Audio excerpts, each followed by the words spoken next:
رسول اللہ صلی اللہ علیہ وآلہ وسلم نزول قرآن کے وقت بہت سختی محسوس فرمایا کرتے تھے، اور اس کی علامتوں میں سے ایک یہ تھی کہ یاد کرنے کے لیے آپ اپنے ہونٹوں کو ہلاتے تھے۔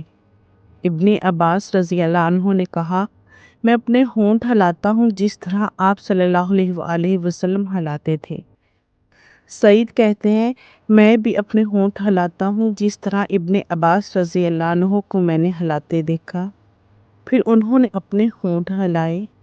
ابن عباس رضی اللہ عنہ نے کہا، پھر یہ آیت اتری کہ اے محمد، قرآن کو جلد جلد یاد کرنے کے لیے اپنی زبان نہ ہلاؤ، اس کا جمع کر دینا اور پڑھا دینا ہمارا ذمہ ہے۔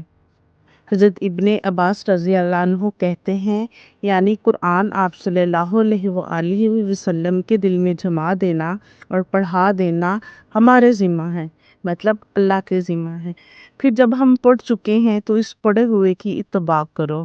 ابن عباس رضی اللہ عنہ فرماتے ہیں کہ اس کا مطلب یہ ہے کہ آپ اس کو خاموشی کے ساتھ سنتے رہو، اس کے بعد مطلب سمجھا دینا ہمارے ذمہ ہے۔ پھر یقیناً یہ ہماری ذمہ داری ہے کہ آپ اس کو پڑھو، یعنی کو اس کو محفوظ کر سکو۔ چنانچہ اس کے بعد جب آپ کے پاس حضرت جبرائیل علیہ السلام وحی لے کر آتے تو آپ توجہ سے سنتے، جب وہ چلے جاتے تو رسول اللہ صلی اللہ علیہ وآلہ وسلم اس وحی کو اسی طرح پڑھتے جس طرح حضرت جبرائیل علیہ السلام نے اسے پڑھا تھا۔